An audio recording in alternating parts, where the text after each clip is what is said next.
Go ahead and admit Kelly. All right, so we're going to go ahead and get started. Welcome to all of you. Thank you for joining us.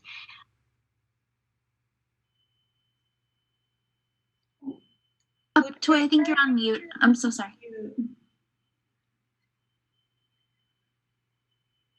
Hello, everyone. Thank you for joining us today. I am Toy Drain. I'm the Associate Director of Career Services for Milken Graduate School. And I am excited to host our first Fireside Chat of the spring semester. I'm really excited to see all of you who joined us. This afternoon, we're featuring two representatives from Atlas Research who are also alumni of GW. And so just a few items. We're going to ask you to keep your mics on mute throughout the presentation. And you're welcome to have your camera on, and any questions that you have, please add them to the chat. We have career services team members that will respond to some of these questions and then also forward some of these questions to us at the end of the presentation so that we can receive some answers from our panelists. So without further ado, we're going to go ahead and I'm going to invite the panelists to share a brief introduction, including their name, organization, of course, entitled brief description of their career path, and maybe their role at their current organization, as well as their GW program. Thanks, Toy. I'll go ahead. Hi, everyone. My name is Maddie Mann, and I am a graduate of Milken.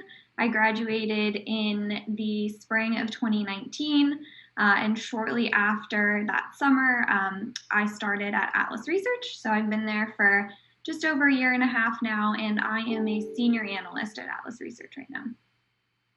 Thanks. Great, thanks, Maddie. So I'll go next. Excuse me. Hi, my name is Devin Kinsella. I'm also a graduate of GW. I graduated from the Columbian College of Arts and Sciences. I'm a 2013 grad. Prior to Atlas, I spent about 5 years working for a law firm, and have been with Atlas in consulting for about 3.5, almost 4 years now, where I'm a senior consultant. So I'm working on a human capital project, so that's sort of all things HR adjacent. I'm currently the deputy program manager there and also writing policy for them. Well, it sounds very exciting. So tell me a little bit more about each of your current responsibilities. Yeah, absolutely. I can take this one first. So I'm on a contract called Innovation. And in that contract, we support a program office within the Veterans Health Administration. So the VHA, Veterans Health Administration, is my direct client. And through this contract, we help identify cool, new, innovative healthcare solutions that have been created by VA doctors and nurses, so hence the title Innovation.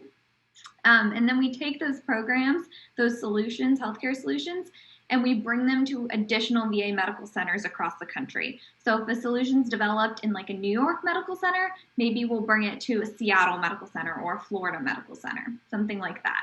And in terms of my responsibilities on that contract, my title is an implementation lead. So that means that I'm responsible for guiding these doctors and nurses through the process of planning and then executing, bringing the innovation solution to the new facilities. So that includes leading weekly implementation calls where we sort of strategize about current efforts, discuss risks and concerns, and plan for next steps. And it also includes development of flyers and one-pagers and sort of how-to guides of how to bring the solution from one place to the other. So that's like the main contract I'm staffed on, but I also assist with other committees at Atlas and other sort of contract and business development efforts as well. Thanks. Great. All right. And so, so as I mentioned, I'm currently supporting the Cybersecurity and Infrastructure Security Agency. You might have seen it in the news lately. One of their main missions is election security. So it's been a real hot topic agency lately. And so I'm supporting their office of the Chief Human Capital Officer. So human capital is really all things people. It could be an employee engagement survey if you're trying to sort of make sure that while your employees are all remote, that they're feeling connected, they're feeling motivated, things like that. But I'm currently supporting them writing HR policies. So things like different benefits that they have access to, different programs that they're starting. So in addition to sort of working with different people in that office to write and develop these policies, I'm also helping as a deputy PM. So we have a team of about 50 on that contract. And so there's a lot of sort of coordination around different reportings that we do monthly, bi-weekly, to make sure that they know the status of the contract, but also doing some of that engagement across all of the team members to make sure that people feel connected, that they feel like they know what they're doing, and that they receive assistance if they need help with anything.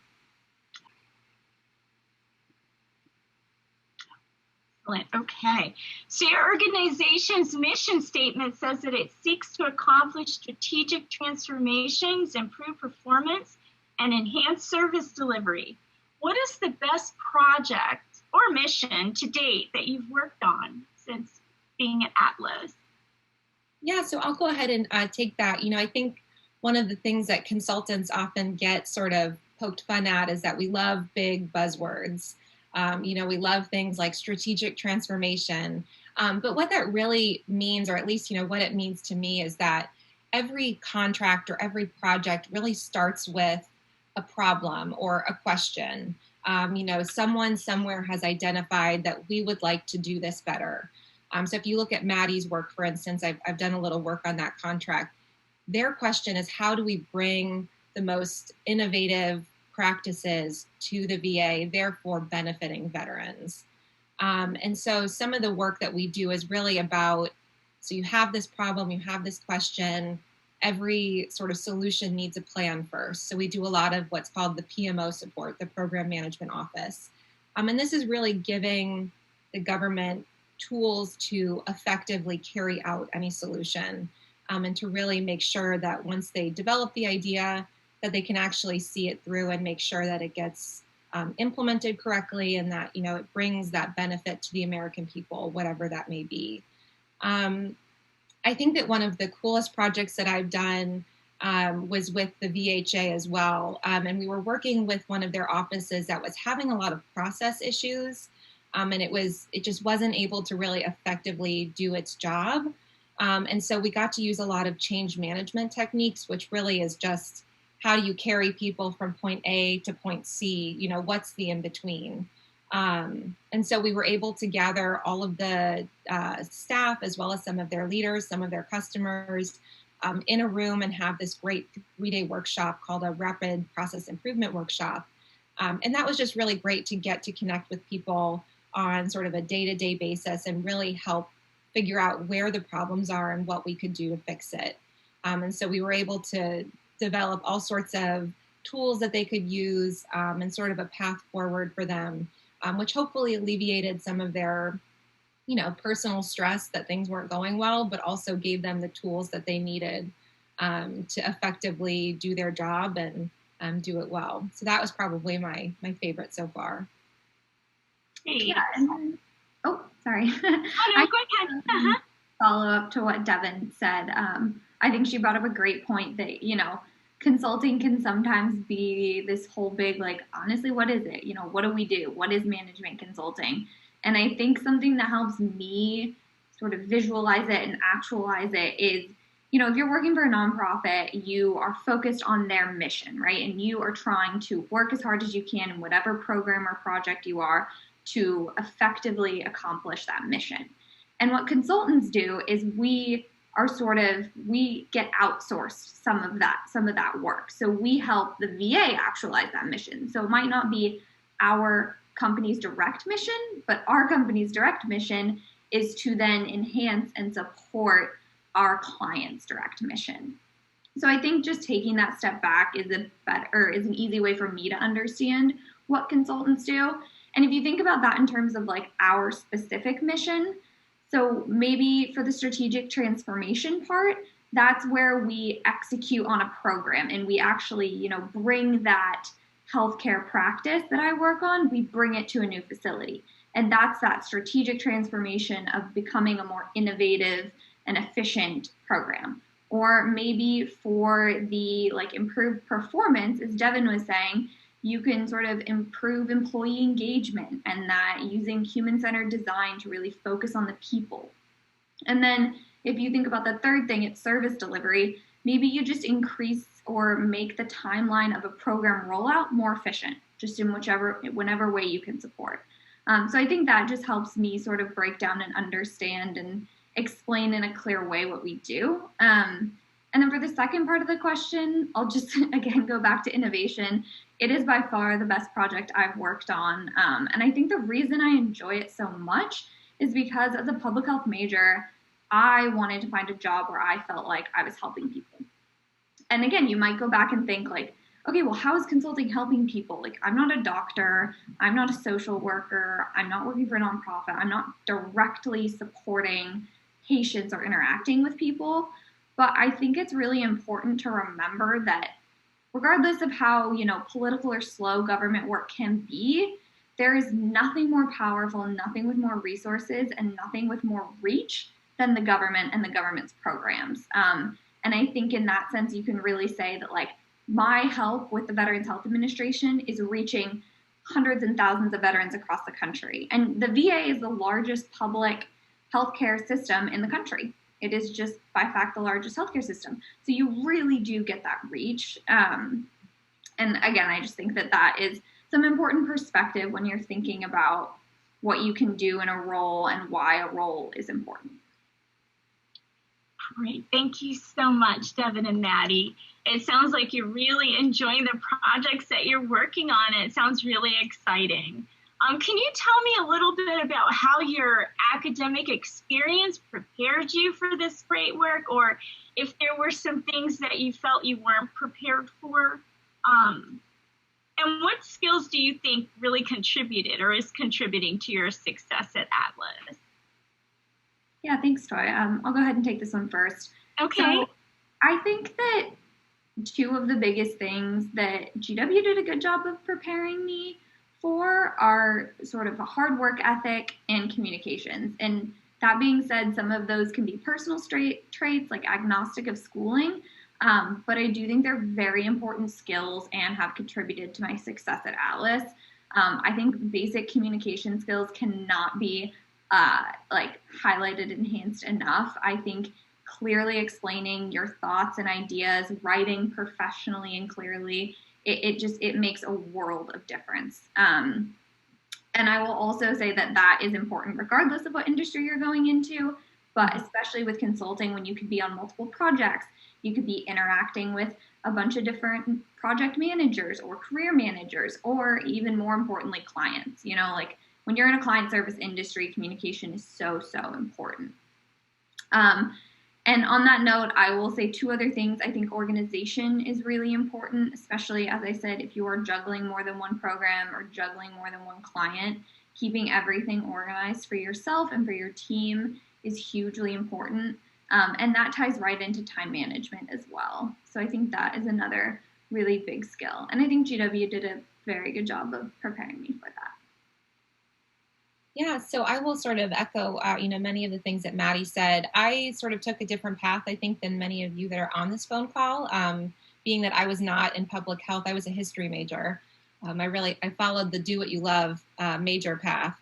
But one of the things I think that really helped me, and I'm sure public health probably has similar draws as well, is really a very strong writing background. Being able to synthesize like mass amounts of information and data and really come up with what you think the answer is or what you want to get out of it. I think that really helps when sort of trying to look at the bigger picture on a project when you're just starting. But also just, I think in any career, writing is great, especially in consulting. You're asked to write in a million different ways. You're asked to write PowerPoints or maybe a white paper, maybe a proposal. I'm writing policy right now. I've never written policy before until recently. So writing is definitely a skill that will take you far in consulting. I think also one of the great things about GW and something that really helped me is just the culture of the students there. I was consistently sort of amazed by how much stuff my friends were involved in and how many sort of that proactive mindset of, oh, I'm going to do this internship and I'm going to do this and I'm in this club. And that sort of rubbed off on me to really be thinking 3 steps ahead and be conscious of sort of the direction that I'm moving in. And as Maddie sort of alluded to, I think in consulting, there's a great opportunity to really do sort of the internal networking within your own company to sort of be understanding of where your company's moving, what contracts are they going after, what new projects are coming up, which is a great way to say, like, I really want to try doing change management. So I'm going to sort of figure out who in our company is really leading those efforts, and I'm going to try and figure out a way that I can help, whether it's maybe I'll help on a proposal or maybe I'll get sort of a small amount of my work in that contract or, things like that. And so having that sort of driven mindset that I think so many students have has really benefited me in terms of figuring out where I want to go and affording me good opportunities within Atlas to really try out new things and try out new clients and just sort of continually be learning. I think, Maddie hit the nail on the head with a lot of the skills. I think really having that sort of internal organization, which again, GW students are doing a million things at once. So I'm sure that's something we're all used to experiencing is sort of how do I juggle all of my different priorities and stay on top of them. And so I think that's definitely a skill that will serve you well in any career moving forward. And if I could just follow up on something Devin said here, I think it's important to mention that, consulting, you can transition projects, and within one company, you can work on a couple, sometimes simultaneously, usually it's one at a time, but you can transition to, really hone in on your skills, either skills that you're good at or skills that you want to improve at. I think is important. People are really there to foster those. And then also interests, like, at least the public health curriculum when I was there, there's like 10 core classes. You could be interested in a few things in that and really, find a project that targets one of them, maybe find a project that targets something different. And so I think what GW does is it gives you a really broad understanding of public health. And I know, at least for me, every class I took, I was like, wait, no, I want to do public health biology, or I want to do health policy, or I want to do health promotion. Like, I was just so engaged in every class. And I think that sets you up well to have a breadth of experience, an understanding of what you could potentially do, and then, further your career, develop skills in each one of them. And I think also, Maddie, one thing that we haven't really mentioned, because I think we sort of work more in more of like a programmatic sense, I think, than necessarily public health students would think of. But there is a whole portion of Atlas that does much more sort of public health based projects. So, one that comes to mind, we did focus groups with teenagers around tobacco prevention, things like that. So there are some ones that really hit some of those public health interests that definitely are available. I don't want to make it seem like it's all going to be sort of making sure people do schedules and, stuff like that. There is definitely a space within Atlas, within other companies as well, but there is a space where you can really get involved with institutions like NIH or FDA and sort of not be necessarily doing the research in the way that, very traditional grant research would be being performed, but you are really getting a taste of, okay, I'm going to do this for a couple of months. I'm working with NIH on something. And then in a couple months, when that contract ends, I get to study this other thing, with the CDC or HRSA doing data, things like that. So there is a mix of opportunities. And like Maddie said, one of the greatest things about consulting is that you're never really on something for too long. So it really, if you have a bunch of interests, you get to explore new things pretty regularly. I think Maddie and I might be on contracts that are a little bit, again, not the norm and that they're very long-term ones. But a lot of people will have, 6 months here, a year here, stuff like that, that really gets you to get engaged and sort of learn new things and learn new clients.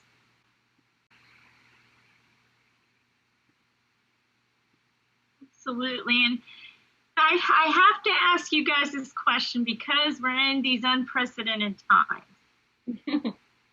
has COVID-19 affected your work? And are you guys both remote right now? And if you're not remote, it looks like you guys might be remote. My home office. And what was that transition like for your team? Yeah, absolutely. I'll speak for me personally. I'm very fortunate that my work was not impacted.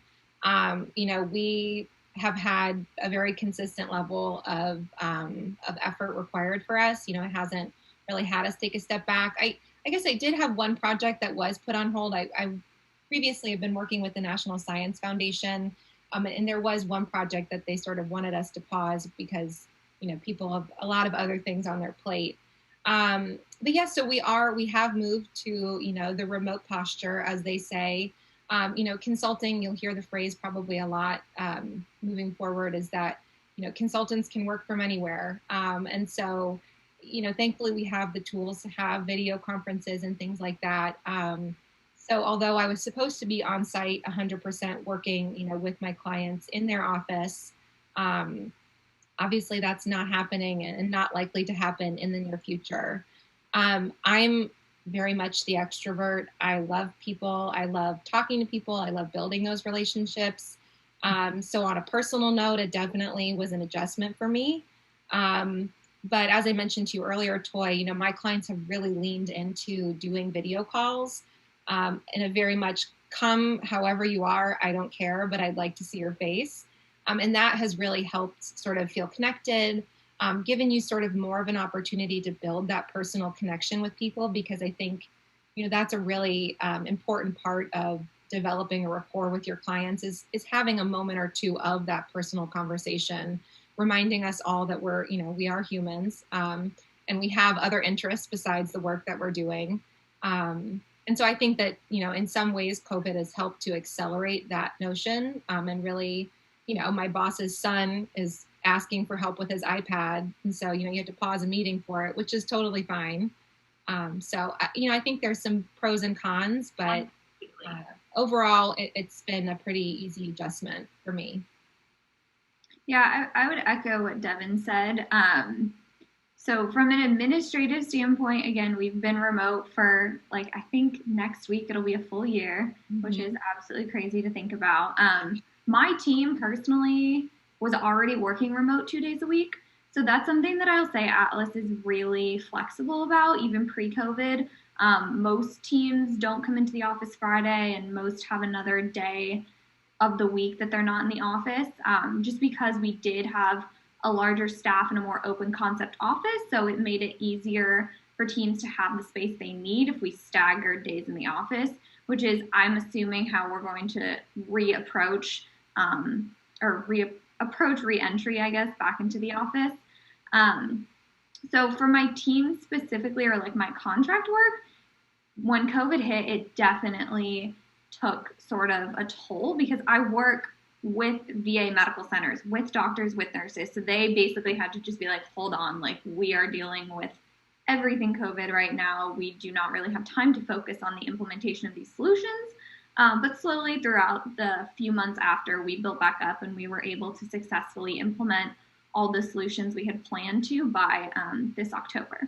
So that was great. And I think now everyone's sort of accustomed to the remote work and has a balance between, the COVID support they need to provide at their facility while also prioritizing some of this implementation work that I support. And I guess I'll say two more things that Devin reminded me of.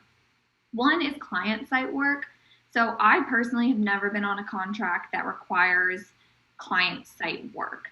Atlas does have some contracts. Obviously, Devin can speak to this better than I can, but Atlas does have certain contracts where you can be on site. So if you're working for the VA, for me, the VA is only 2 blocks from the Atlas office downtown. If you're in the FDA, it might be a metro right away, NIH, things like that. I just want to say that there are certain on-site opportunities. And then 2, in terms of sort of being in the office and that engagement, I think that is something that, I like working from home. I'm in such a routine with it now, but I will say that people like Devin and I, we don't work on the same contract. So we often never would interact except if we were in the office together and like walked past each other or like ran into each other in the kitchen. So I will say that when you're on such separate contracts, the company can feel less cohesive, but being in the office really helps that. And I think Atlas has a really good, fun company culture of bringing people together. We have a fun times committee, we host events, things like that. So I'm excited to, at some point, get back to those things. Devin, I don't know if you want to follow up on any of that. Yeah, well, as a member of the Fun Times community, stuff is coming. You know, it is. On, Devin, no virtual happy hours. Yeah, well, we've done a couple of those. We did like a wine tasting and had a holiday one. So yeah, I think we are really sort of reapproaching how do you continue to engage people that want to be engaged? Because some people are like, listen, I've done my 40 hours or more on the screen. I would like nothing more than to be not facing a computer and talking to anybody else. Understand that. So we're definitely reevaluating. Maddie, stay tuned. But to find ways to connect people, because there are people that have onboarded to the company, have switched contracts, things like that since COVID started. And, you know, I imagine that must be a very big challenge if you don't know anybody, you know, whereas I know Maddie in person. So when I see her on a video like this, I can, you know, I have a familiarity with her. So we're definitely looking at ways to increase that in 2021. Okay, that's great. So now we're going to take a step back and talk about any lessons that you all learned during your first 90 days in your role. If you can take a step back in time, remembering those first 90 days, you know, what could you share with us? What were some lessons learned or some challenges that you had? Yeah, I can go ahead and take this. So first 90 days for me, well, I think it's important to highlight two things. One, it was my first job, which I'm assuming if some of you are undergrads or most of you are undergrads, it's going to be the same thing.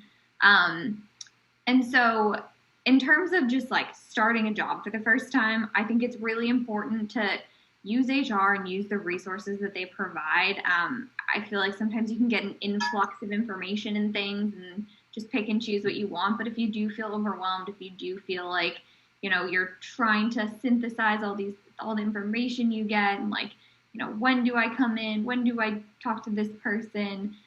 Just use HR to the best of your abilities. Use fellow team members. That was really helpful for me. You know, it will seem sort of daunting at first to not only start a job for the first time, but also learn an entire like contract or learn an entire project. But you'll get the hang of it, and everyone's been through it. Everyone understands it. One thing at Atlas, as opposed to maybe some other bigger consulting firms, you won't be starting in like a cohort of graduates together, which some firms do or some jobs do. So I think pros and cons to that, but you might be like the only person starting on a day. So I think that's where it's really important to utilize like your project manager. At Atlas, you will be assigned someone called a career manager, which is just there to support, as it sounds, like your career. They don't necessarily have anything to do with your project, but there's a resource to help you navigate different contracts, navigate the company, anything that you need, and even think broader than Atlas. You know, like they are really there as a resource for you. So that's an important asset. And then other team members.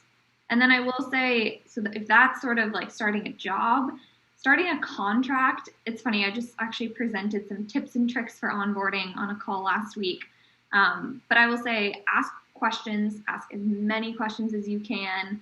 I know there's sometimes a stigma around asking questions and feeling like, you know, it makes you seem like you don't understand, but honestly, it seems like you're paying more attention and that you're more inquisitive and more intent on understanding and learning if you ask questions. So I can't say that enough. Ask questions. Schedule regular check-ins with your manager if they don't do it. You know, I'm sure they're busy and have stuff going on, but if you just say, hey, can we connect for 15 minutes at the beginning of the day for the first couple of weeks so I feel like I'm getting what I need, do that. You know, like take the initiative. I really think it's important to take the initiative and ask for what you need because people might be busy and doing other things. So, and then read all the materials you're given as well. Okay, go ahead, Devin. Yeah, no, Maddie, I think you brought up a lot of great points. I remember my first job out of college, it was really hard to adjust to a 40-hour work week or more, and just having that like consistent all day routine, because in college, you get breaks between things and you get to pick when you want your classes, and you have a lot of flexibility. So just know that everyone goes through that. That is a consistent thing. Everybody's dealing with it. Even when you just start a new job, developing a new routine can be draining. So just something to be mindful, but it does get better and it does get easier, and you get into your own rhythm. I think Maddie hit the nail on the head. I have always been someone that asks 10 million questions. And so I've always been, when I get on a new project, I am asking sort of, well, what's this look like? Or what's this? Where can I find this? And I think Maddie really said it well, that having those types of questions and sort of letting people see like what your forward thoughts are. Also, they're like, oh, okay, great. I didn't even think you were going to be thinking about that yet, but sure, if you want to, that's great. And also for me, I think whenever you get to a new job or a new contract and you're working for someone, I've always sort of been of the mindset to really learn what my boss or my PM, whoever it is, what their work style is like. It doesn't necessarily mean totally adjusting the way that I function. But maybe, my boss wants me to be a little bit more vocal, that like, hey, I got your email. I saw it. I'm working on it. Maybe they don't. Maybe they're like, please don't send me more emails than is necessary, because I get 6 million a day and I don't need to see that you got it. So really just sort of feeling out what their work style is like, what the expectations are. I'm all about learning what's expected of me so that I can then do that and then some. And so using your onboarding meetings, you should always really have a meeting with someone that sort of says, hey, let's give you an overview of what this project is, what your role is. And so to Maddie's point, I think asking questions about the work itself is important, but also asking questions about what do you need from me? Sort of what do you expect of my role? How can I, really excel in this? Things like that. And then also just sort of keeping your eyes out for times where you can raise your hand. I know when I first started on my first project at Atlas, my boss walked into the room. He was like, I need help with a PowerPoint. Who can do it? And I was like, absolutely no idea what you're working on, but I'm happy to help. And so that kind of mentality has really served me well, and has given me an opportunity to really grow my skill sets and sort of take on more work, which has been great, to sort of continue learning and things like that. Great, and you brought up a good point. You were talking about the onboarding process, and that's kind of my next question. Tell us about your hiring and onboarding process, and do you have any suggestions for students or alumni on the call that are interested in opportunities at Atlas? Yeah, sure. So I think, as we sort of alluded to, there's really a dual-fold onboarding process. I think, there's the company onboarding, learning just sort of about the way that organization works. So, you have like your benefits discussion, you've got your technology discussion, sort of, the very generic first day things. And then there's the whole separate process of onboarding you to a project. And so that can really look different based on every contract that you're on. As Maddie mentioned, usually you receive some materials, sort of maybe a PowerPoint that sort of is an overview of what the project is like, how it's structured. Maybe you'll get some materials on the agency. If not, I always recommend looking at the agency's website. If there's like an office page about the group that you're working with, look at that. And so, I think, Maddie, I don't know if we're still doing this, but we used to always do this buddy program. And so that way you'd have sort of that person that you can ask that, like, this sounds really silly, but where do I find this? Or like, how do I get the printer to work? And so there's usually someone that you're identified with that you can have that sort of avenue of conversation, which I think is really great and really helpful, just to have, someone to connect with. I also had someone who started at our company, I think last year. She reached out to me right before she started on LinkedIn. she was like, hey, I'm starting at your company soon. You know, I'd love to get coffee with you the first week. And so I sort of was able to have that relationship with her, had never met her before. But we instantly were able to have, you know, she had someone in the office that she knew, or someone she could Skype a question to, or ask, you know, some of the random stuff that inevitably comes up when you start a new job. In terms of if you're interested in opportunities, I think we've got some listings open on our website. Definitely take a look at that. I think that gets updated pretty regularly. One of the obviously things with consulting is that the positions available can continue to change and evolve as we go after different pieces of work. So you may look one week and there's 5 positions open. You may look in another 2 and there's another 10 because we won some piece of work that really needs us to staff up in different capabilities. So definitely keep your eyes on that, and sort of if there's not something that you're fully sold on, maybe in a couple weeks there will be. So it sort of changes and ebbs and flows with the different work that we're winning and going after. But definitely that page, I think we've got some stuff on our LinkedIn as well as another place. LinkedIn's a great resource in general.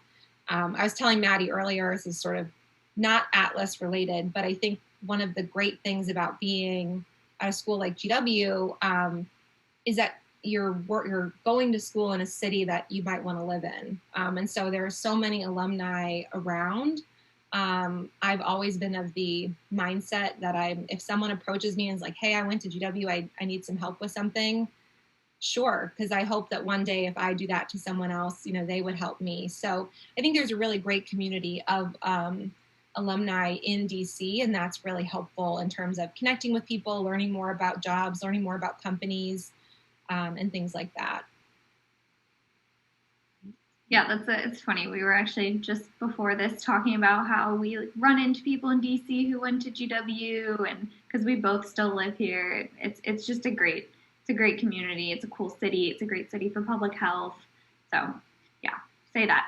My hiring process was actually funny, and I feel like you guys will all potentially maybe relate to this, but I was finishing up my senior year 2 years ago, and I went to Milken, like, career counseling, and I sat down and I was like, hey, you know, I want to go to this career fair, but I'm not sure of which companies I should speak to.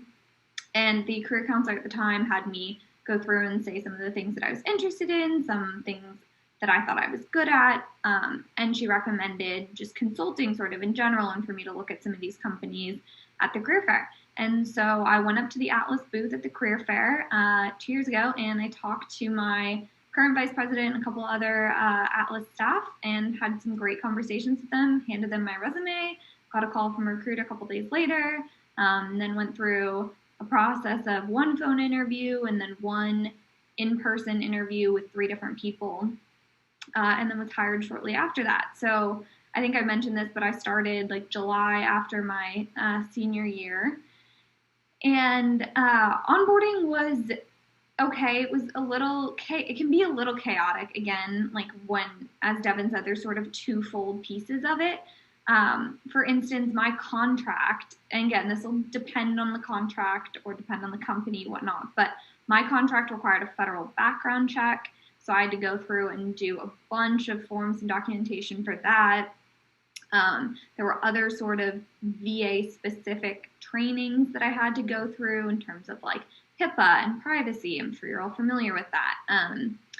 So there will be nuances and differences in the onboarding process, but again, just, you know, use your resources, use people at the company for assistance. It's not crazy overwhelming. And I think Atlas understands, especially, that you have to go through a lot of these contract specific requirements, like the VA background check, like the VA, you know, maybe security clearance or training. And there's an acknowledgement of that in terms of your work balance. So don't get too scared of that, I will say. And just suggestions, I guess, attend the career fair. I found it super useful.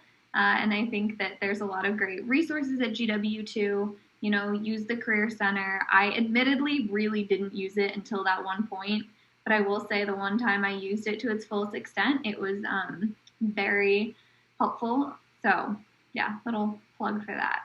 Yay, thank you for your plug. So you guys have some action steps. 1, schedule meeting with me or Sam. 2, the career fair is on March 26th, so make sure you RSVP for that and handshake. It looks like Catherine Lawton put the link for career fairs in the chat, so if you want to click on that and register, you can do that right away. Thanks, Kelly. Okay, so our final question for you all is, what's the best way for students to reach out to you if they want to continue this conversation? Yeah, absolutely. So I'll, again, go back to the career fair. We will have myself, Devin, and 2 other Atlas representatives there. We're not doing an info session, so we're hoping this can sort of serve as our info session or in lieu of it. And we're reserving the career fair time for one-on-one slots. And we really hope that if any of you are interested after this, that you go sign up for one-on-one slots. We have, 48, I think, one-on-one slots that we're hoping to fill. And that's a time where we can review your resume, answer any questions you might have about the company, and just continue the conversation in terms of Atlas and potential employment. So yeah, really encourage you to go sign up for those one-on-one sessions on Handshake. Yeah, and then I'll just sort of piggyback on that. And definitely, if you don't have a LinkedIn already, I'm sure most of you do, and you're well aware of the resource that it is. But yeah, definitely connecting with people on LinkedIn if you're not able to make the one-on-ones or the slots fill up. But I think that that's such a great resource. There's, I was telling a friend recently, all of the social media, you try not to be found, but on LinkedIn, you want to be found and you want to be connected with people. And so really connect with your classmates, connect with alumni. It's just such a great resource to see where GW students are and where they've gone. Because as much as, you're trying to get a job out of it, it's also important that you take stock in what you want from a company and make sure that that choice also is something that you're interested in, not just taking a job to take a job. So I think having informational meetings with different people is a really great way to sort of learn more about a company. And also then if you are interested, that's a really helpful tool to have that information going into an interview once you get into the interview process as well. Thank you both so much. So this is going to conclude our questions with our panelists. So now we're hoping to hear from all of you. If you have questions, you can definitely drop them into the chat, or you can unmute yourself if you want. We don't have a huge group, so that would be okay as well. So just we'll take this time out now to answer your questions.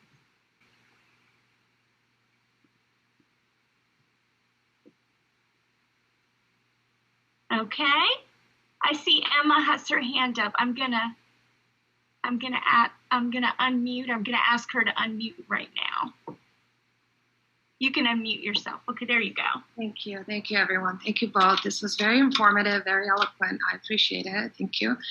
I have a question apropos. We were just talking about interviewing and meeting and learning more. So the most obvious question, I guess, for me would be if you could share some of the tips and best practices and insights into sort of interviewing successfully and what the process is like. I know some companies have scenarios and situational questions, obviously knowing about the company clearly and position itself, but if you could share anything that you can as far as the insights and sort of tips for success when it comes to interviewing. Yeah, sure. I'll go ahead and kick that one off, Maddie. So yeah, I think you mentioned case studies, which a lot of consulting firms will have you do. Atlas does not require case studies, and so that's where you would be given a problem and sort of have to figure out what the solution is. And so I know a lot of people are prepping for case studies. Atlas does not do that. But I think you brought up a great point. Is read about the company, read about some of the agencies that they're serving. And sort of come to the interview with at least a question or two that you're interested in. A question I always sort of go back to is sort of, what does the path look like for someone that would be in this role? What can I expect 3 years from now if I'm still here? What does that sort of look like? Because I think that can really give you a good sense of it's not just planning for today, it's planning for my growth and my development. And so I think that's usually a great question. The other tip I always give, friends and things when they're talking about interviewing, say it out loud to yourself before you get to the interview. You can guarantee that someone's going to ask you, tell me a little bit about yourself. And I find just actually getting the words out at some point to myself, not even, not writing it down. You tend to stumble less over them when you've actually said them before to, the mirror or whatever, in your shower, wherever you want to go or wherever say it. But that's always been something that's helped me. It sort of calms a little bit of the nerves to be able to be like, okay, I've said this a couple times. I know what my sort of story is.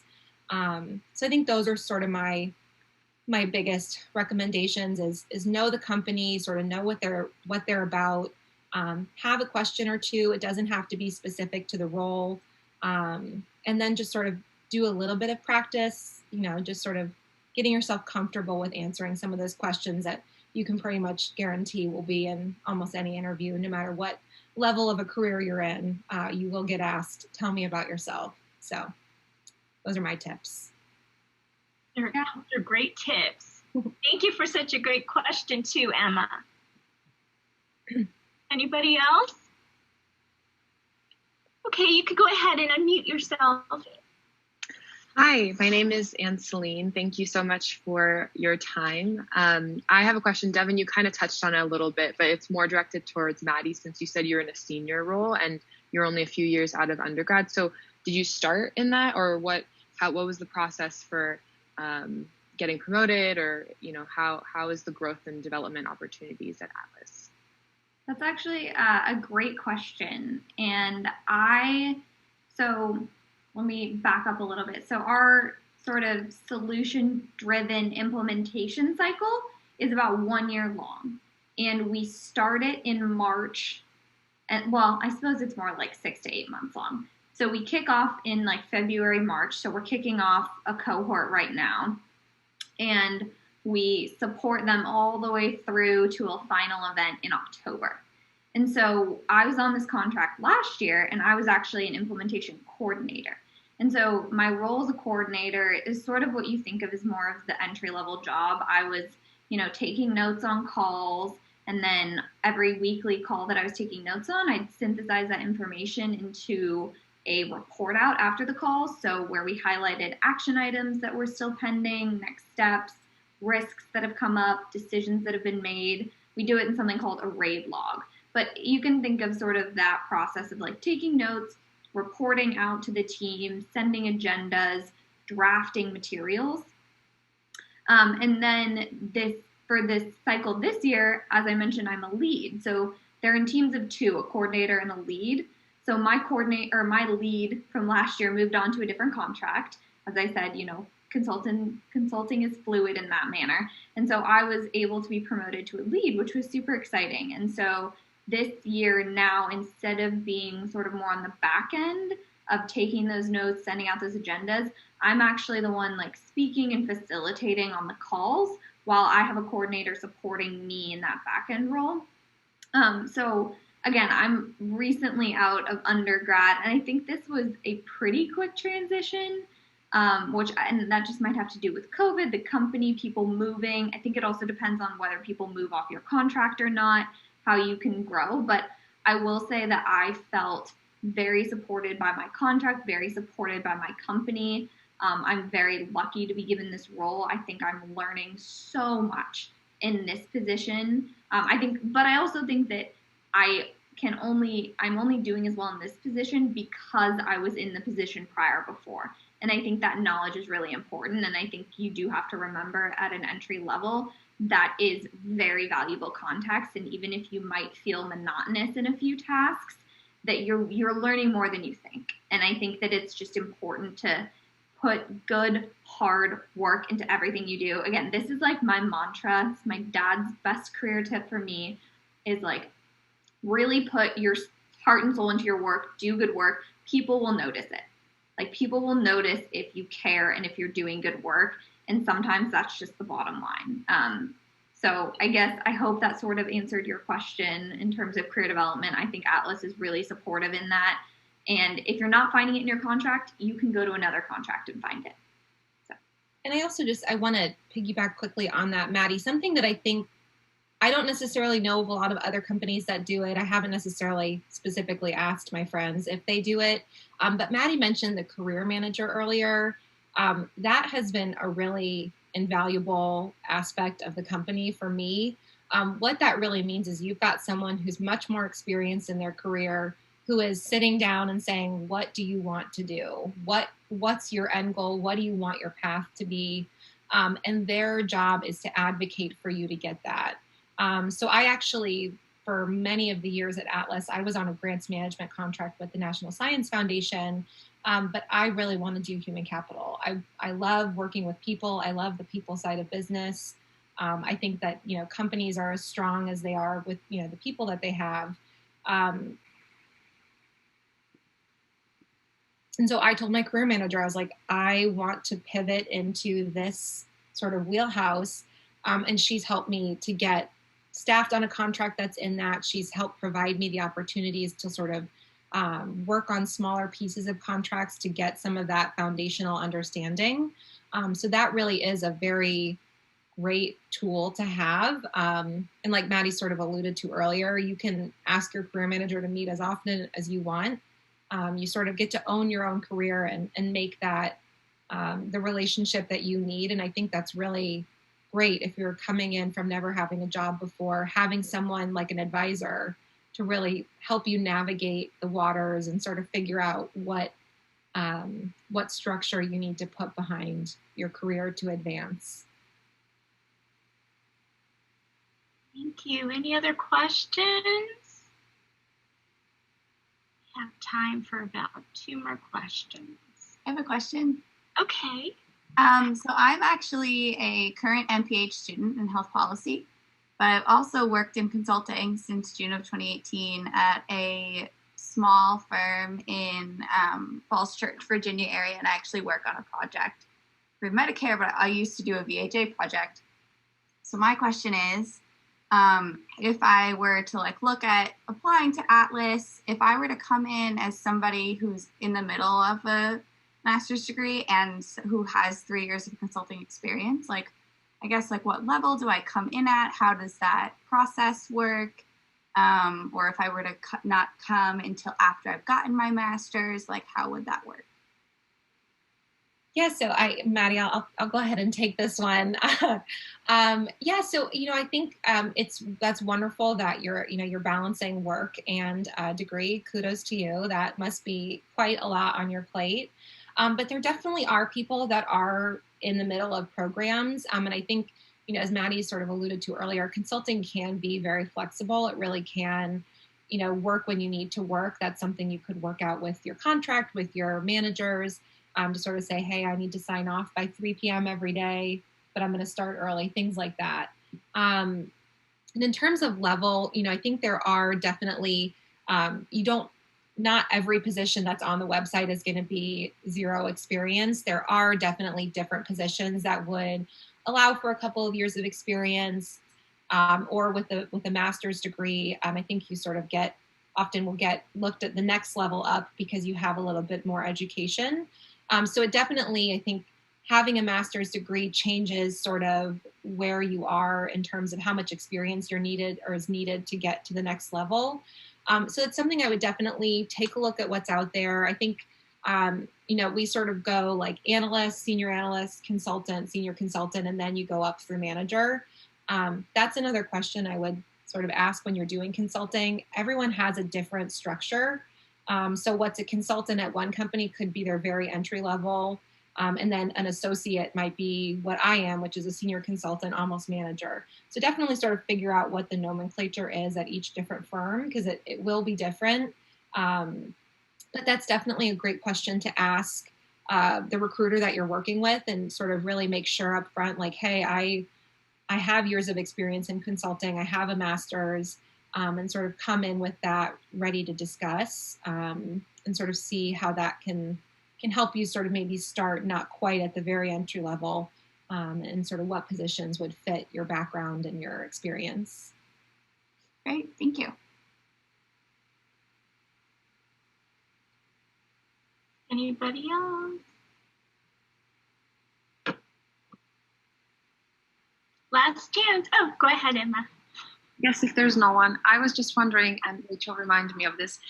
As a PharmD and MPH, or I've done with my core courses in MPH and sort of kind of almost done, but not really fully done, right? I have graduated. So I guess the question is, I assume there are positions and opportunities within your company as a PharmD, MPH, in consulting and specifically in your company. So if you guys, I know maybe that's not necessarily what you do, but if you kind of just in general have an idea of, are there opportunities for somebody, let's say like me, coming from, the healthcare part as a PharmD plus MPH?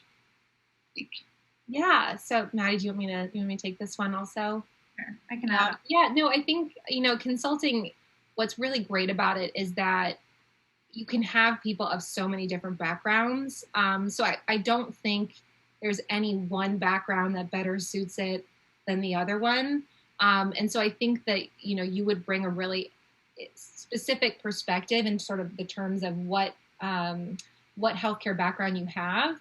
And like I mentioned, like that can be really great when we're sort of trying to figure out, well, what other contracts do we want to look at? And so you can sort of bring that expertise and sort of understand maybe the challenges that certain organizations are facing.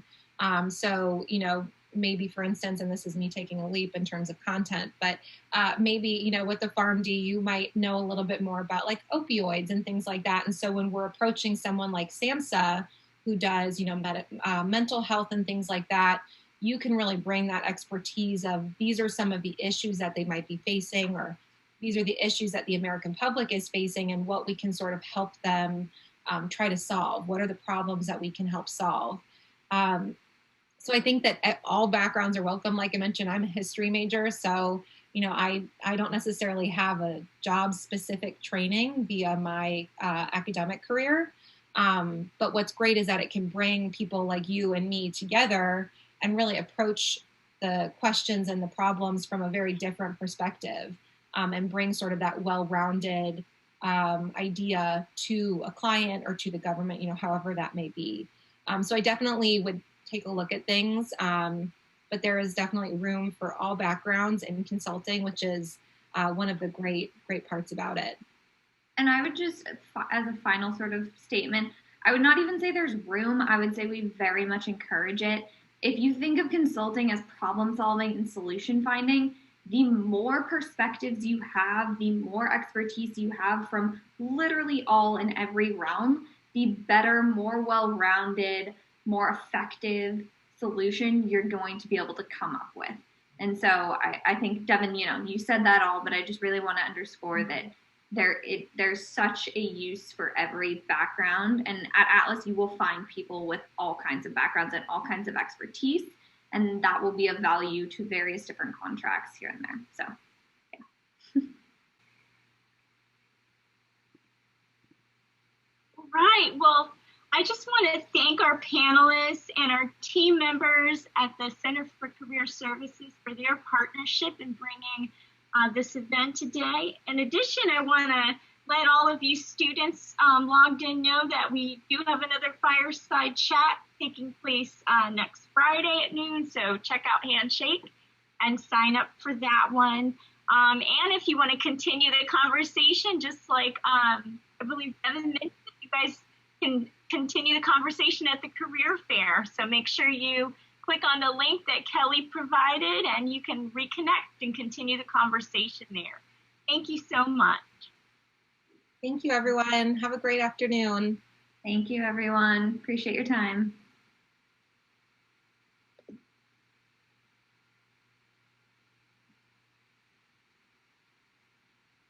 Thank you so much.